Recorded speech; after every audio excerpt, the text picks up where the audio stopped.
Hey, what's up you guys? My name is Mina. Welcome to our channel, Mina Reads, and today I'm going to tell you about some of the sexiest books I read in 2020 so far.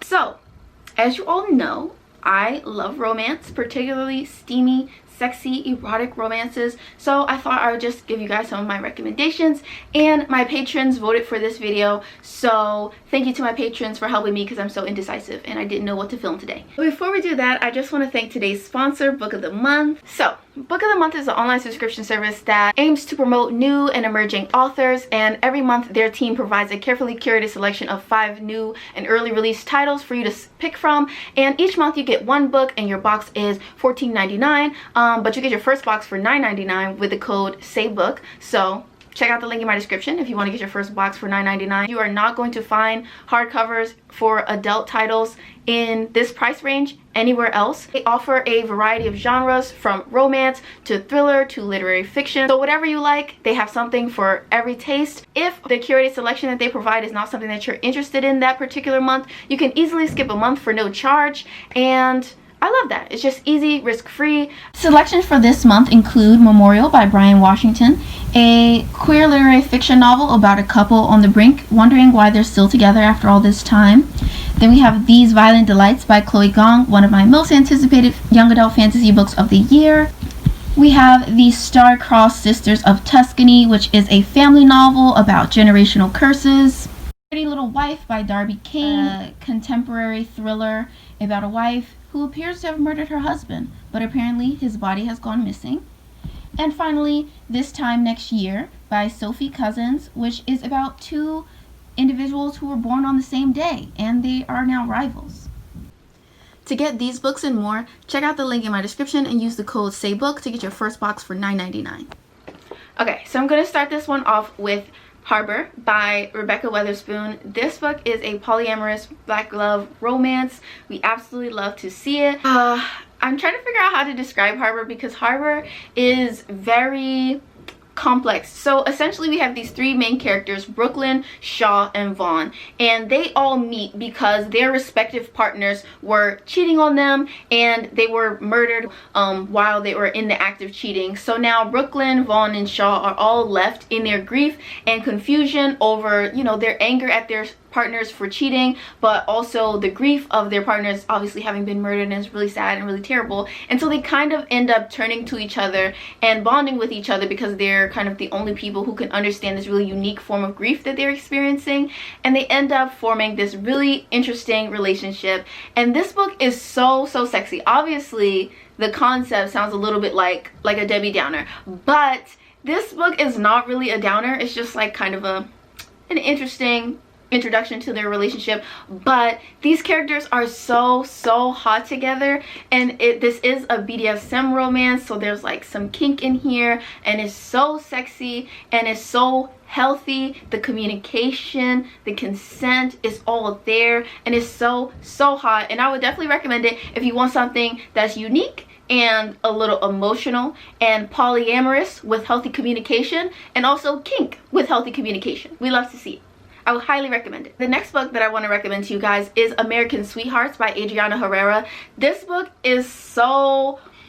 When I tell you that the chemistry was leaping off the page, it was so good. Okay, so we follow these 2 characters, Priscilla and Juan Pablo. Priscilla and Juan Pablo have had this on-again, off-again relationship for years. They are madly in love with each other, but they just kind of can't hit the right notes with each other, and they really are struggling with making their relationship last. So we start off the story, and they are kind of in a current off period, and we see that Juan Pablo has really taken the steps to make himself be a better man so that he can shoot his shot one last time with Priscilla and hopefully make their relationship work. And oh my god, Juan Pablo is amazing, stunning, perfection. We love to see a man who recognizes his flaws and gets therapy, gets help so he can move on and he can grow emotionally and mature. We love to see it. Priscilla and Juan Pablo have such amazing chemistry with each other, and I love everything about them. Like, their chemistry, their tension between them,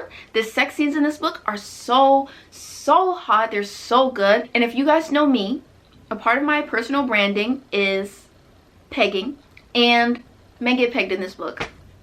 How much more do I need to say? the intimacy, the chemistry, the emotional support. How much sexier can a book get than emotional support? You know what I'm saying? Everything about this book was so fun, and I would definitely recommend it if you have not read it already. This is like the 4th book in a series, but you don't need to have read the other books to understand what's going on in this one. Also, I'm sorry if you can hear like weird noises in the background. There's construction happening next door, and I have no other time that I can film this, so hopefully you guys can still hear me. Sorry about that. Okay, so the next book that I want to recommend you guys is Private Eye by Katrina Jackson. Now, Katrina Jackson, one of my favorite spicy romance authors, so honestly you should just check out her whole backlist.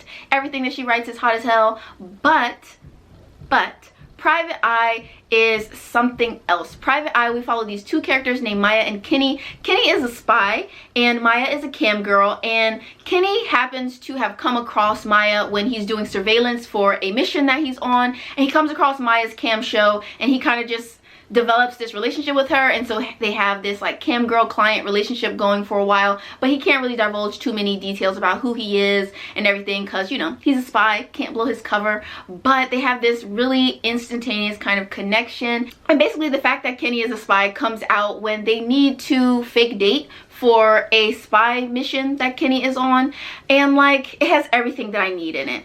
And when I tell you that Maya and Kenny are so hot, they're so hot, and I absolutely love this book because Maya kind of makes Kenny grovel because he was holding back on like identifying himself, and Maya just feels kind of, you know, lied to and betrayed because he's a spy, so he knew a little bit more about her than she knew about him, and she feels a little bit betrayed by that. So I love the way that she makes him grovel and she teases him, she makes him wait. They're so sexy. When I tell you that Kenny, he's so fine. Like, he's so fine that it don't even make sense. And Maya, she's so sexy. They're dynamic together. Amazing, iconic, legendary. Like, they're just so good together. You have to read it. You have to read it. Like, I love stories about cam girls and like sex workers. I think that they're really amazing, especially when, you know, it portrays sex work as like a real job that it is. I really love the way that sex work is portrayed in this. Fake dating, obsessed. And I think that like the spying aspect, like the spy aspect was really fun. And it's just like, it just was fun. It was fun. It was sexy. Maya and Kenny, they have my whole heart, and I love them so much. So like, you should totally read this. Please do it. Then I want to recommend Being Hospitable by Mika James. This is a sapphic novella, so it's pretty short. It's only about 70 pages, but it's so good. Okay, so this is one of those like brother's best friend kind of romances where essentially this girl named Charlie, she has always been in love with her brother's best friend Kiki, and Kiki is a little bit older than her, so Kiki was never really, you know, looking at Charlie like that. But Charlie's a grown woman and she wants Kiki for herself, and she is not afraid to go after what she wants. So Kiki and Charlie, they end up becoming roommates, and they were roommates. Oh my god, they were roommates. I love a good roommate romance. It was just like so, it was so good. It was so sexy. They were so fun together. Charlie, she was an icon, a legend. She knew what she wanted. She went after it. They were so spicy together. I just absolutely loved it. I love the roommates trope. I love the whole like my brother's best friend trope. I'm into that. It just was like, it was giving me everything. All of the energy that I wanted and needed, it was giving me that. And I find it so hard sometimes to find like good, sexy, sapphic romances. So like, recommend me some in the comments below if you have any recommendations, but I would totally recommend this one. So then I want to recommend Go Deep by Rousey Adams. This book is also a novella, but it's a little bit longer. It's about like 120 pages or so. So we follow this character named Nevaeh, and she is a writer. She's a romance writer, but she's kind of run into some writer's block. She hasn't been in a relationship in a long time, and she also hasn't had sex in a long time. She's been celibate for like over a year, and she's really just lost her mojo for writing good romantic chemistry and good sex scenes, and her audience have noticed, and her last few books have completely bombed because, you know, she's just not feeling it. So she decides that the perfect way to get her groove back is to start dating and like having a whole friends with benefits scenario with her childhood best friend Xander. Xander and Nevaeh, they are just legends. I think that Rousey Adams did such a good job of writing them as friends. I'm not usually a huge fan of friends to lovers, but she did such a good job of writing them as friends and writing that transition from friends to lovers for them. And it was just so hot. There's this one scene that takes place in a restaurant that is like one of the sexiest things I've ever read in my whole life. And it was just like, it was just so good. It was so good. I loved it. I would highly recommend it. And yeah, I mean, what more can I say about it? Like, it was just good. It was good. So the last one that I'm going to recommend you guys in this video is Love Unsolicited by Alexandra Warren. We follow these two characters, Joella and Keanu. And so basically, Joella, she likes to finesse rich men in her free time, and she likes to, you know, kind of have a little moment with a rich man and then slip a few dollars from his wallet. That's her thing. So she ends up meeting this rich dude at a bar. His name's Keanu. He's really cocky and arrogant, and she is just so ready to finesse him out of his money. And she gets upstairs with him. She goes to his hotel room, and he just decides, like, you know, she don't need to finesse him out of his money. He will gladly give it up. He likes to lavish her in money, and they just share a very wild and passionate night with each other, and then they keep doing it. They never call it like a sugar baby, sugar daddy situation, but that's basically what's going on. It's so good. It's so fun. The characters, their dynamic together is hilarious, and the book is sexy, like sexy as hell. So I would highly, highly recommend it. And yeah, I think that's going to be all of my recommendations for today. Thank you guys so much for watching, and thank you to my patrons for picking this video. I will see you all in my next one. Bye, you guys.